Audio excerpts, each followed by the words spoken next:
Okay, YouTube, we're gonna do a product review video here. This product is from Frabill. I am not sponsored by these people by any way, shape, or form. I've just always used their products and I'm really impressed with their products.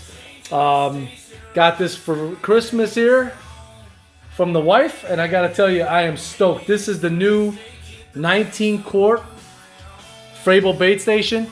That right there, what you see, it comes with a ruler at the top, and it's kind of raised. I'm gonna get in there a little bit to show you how the plastic is raised there. All I did was get a Sharpie marker so I could see it because it's yellow, and I just went over all the lines and the numbers with a Sharpie just to make it easier for me to see. Obviously in Florida, 10 inches right there is only gonna get you a mangrove snapper and so on, but I did it just so you could see it. But we're gonna do a little product video on this. It's gonna be a two-part video because right now I'm just gonna show you the actual bait station, but then I gotta get this thing out in the water, load it up with some live shrimp, some pinfish, and that way you guys can see what it's doing. So Frabill also gives you an aerator that goes on the top of the cooler. It doesn't have to clip to the side like the buckets and stuff like that. It literally is at the top of the lid, which I think is awesome. So it's definitely an upgrade. I was using this for a while with live shrimp. This is only 1.3 gallons, but it's dual. And the reason they call it dual is because it's got this small compartment here. If you were freshwater fishing up north or something, you're putting worms in there, that's fine. But we're in sunny Florida. I was putting fiddler crabs up there, and what would happen is, as soon as you open this up, get a fiddler crab, whether you got 5 or a dozen, they're running out of there, crawling out of there, because it's not that deep, so they could get right out of there. And then you're chasing them around, so I figured, nope, we ain't gonna do that. But I was using it for live shrimp, and obviously it's clean, but we got some use. It's been about 3 years since we've been using this. The thing about this is you would connect an aerator to the side, somewhere right around there, and it was kind of a pain because at the end of the day when you would have to dump your water or whatever, you got to disconnect the aerator, and you know, it's time consuming. The new Frabill Bait Station has it right in the lid. Like I said, this is a cool feature.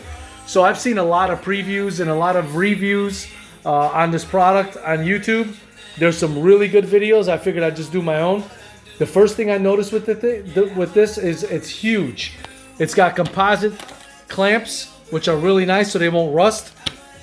I've heard that Frabill used to have like stainless steel ones or something. They used to rust.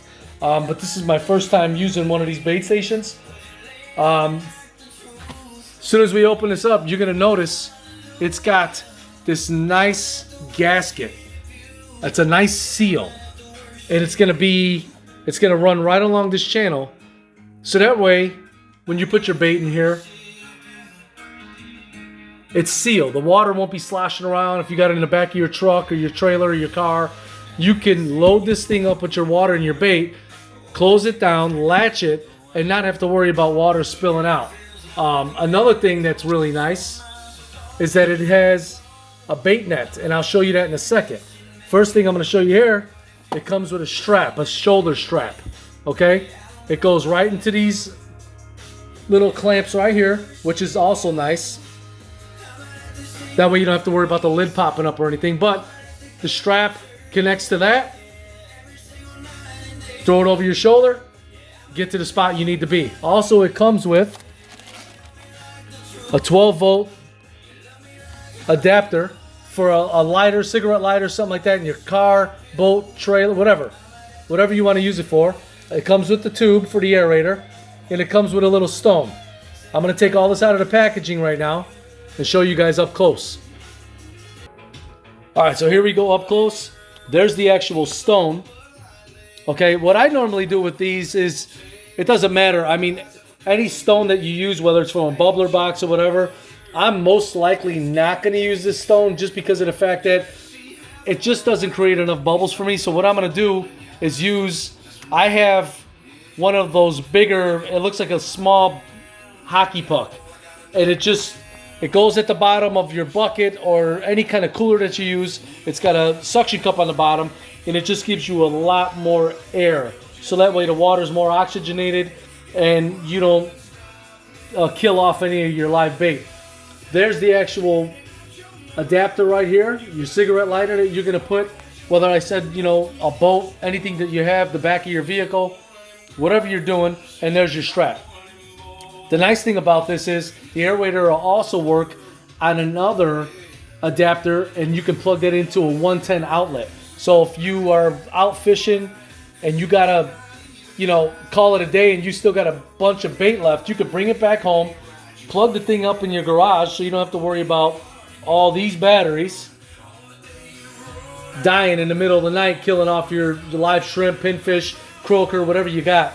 And you could just plug it into the wall and know that at the end of the day, when you wake up the next morning, your bait will be alive and going and lively. So that way you can get out fishing the next day. Because bait is not cheap. It's very expensive. So again, getting back to the actual bait station itself, it's got a real nice composite handle. Very sturdy.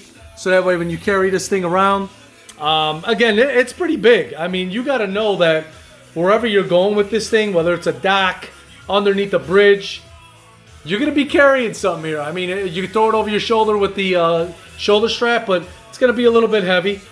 But just know that your bait is going to stay alive. So now we can get this thing up and show you the actual screws that hold on the Aerator. The nice thing about these screws, if you see, they're plastic obviously, but there's these black rubber grommets behind them, and what that's going to do is allow the water not to sneak through those holes. So again, it's not completely waterproof. When you fill this thing up with water, if you tip it upside down, it's going to leak water, because obviously the Aerator's pulling air in. It's got to come out somewhere. But the nice thing about this thing is when you close it and you latch it with these composite latches, okay, you can go side to side on this thing in your vehicle. It's not going to spill out of there. Okay, so that's one thing that Frabill came up with, and that was pretty genius, is to get that gasket in there so that way it creates a seal, and you ain't got to worry about nothing slipping out. So now what we're going to do is, what you do to take this Aerator off is you just twist this counterclockwise. Okay, I'll take one off just so you guys can see how long it is. Okay, no tools needed at all. This is all by hand. Okay, there's how long the screw is that's going all the way through the Aerator. I'll take the other one out since I'm only working with one hand here, and I'll show you the Aerator in a sec. Okay, now I got the Aerator out. There's the two screws right there. Those are the black grommets that are on here. Such a smart idea right there, just to keep it just a little bit right there, just to keep that water from sneaking up out of there. Once you take those out, grab your Aerator. It takes the top right off because it's screwed from the bottom. Now, I've already put some batteries in here so you can hear the motor. Okay? This is a 2-speed Aerator. Okay? A 2-speed Aerator. So, what happens here is you have your input right there for your, whether it's a 12 volt or your 110 line right here, or here's your speeds. That's speed 1. I'll show you real quick. That's number 1. That's working off pretty much one battery. Here's 2. Alright, so it's pretty fast. Alright, so if you got pinfish in there, like I said, croaker, greenbacks, if you're catching your own live bait, this is definitely going to do the job. Here's one tip I'm going to give you guys. Obviously, you guys know, if you're ever using bubbler boxes or whatever, this motor, it will rust out like crazy. Any kind of condensation water, especially out here in Florida, the salt water will ruin it. And what it does is it'll rust out so bad, that pinion that goes right there to that shaft will rust out. So the only thing I can suggest is get some WD-40 in a rag. Okay? With the batteries out, pull your batteries out, get your WD-40, and hit all your contacts. Just a little bit. A little bit goes a long way. You guys know WD-40 is definitely water displacement. So it's going to definitely try to get that water away. So what I would do is take some of this, hit a little bit on there just like that, hit all your contacts, and then just get a towel and wipe it down. And just do that every couple weeks, or maybe every 2 outings or 3 outings, and just, you know, do what you can to try to keep that rust out of there, and it'll last you some time. Another nice feature here is if you could see that black gasket, okay? That's going to keep some of the moisture and the water out of there. They did a good job on doing whatever they can to keep the moisture and the water out of this aerator, because I'm sure they know these will rust out. The bubble boxes, or the bubbler boxes, whatever you guys want to call them, they're inexpensive because you'll probably go through 1 or 2 every month or so. I mean, it depends on how much you're going out. But the nice thing about this is it goes right in there. Now this here's a gasket that plugs that hole right there, okay? What that's going to do is your hose is going to go through that black, trying to get this focused in for you guys, but the hose is going to go right through here from your aerator, and it connects right at the bottom right there, okay? So it's literally going to go down right on there. It's going to sit there. Open it up and screw it in from the top, or I'm sorry, from the bottom, and tighten it up. Let me open this thing up and show you the bait net. Okay, now I'll show you the bait net. This is really a cool feature that Frabill came up with. You guys know a lot of times, whether it's hot outside in Florida or wherever you're fishing, 95, 100 degrees, or it's cold and you're ice fishing. It's such a pain when you have to stick your hand in the water, you grab your bait, pull it out, you bait your hook, and then your hand is soaked. You're looking for a towel. I mean, you know, it is what it is. It's all part of the show. But the nice thing about this is you can literally pull it out. You can pull it up a little bit if you want, or you could just pull it out. Okay?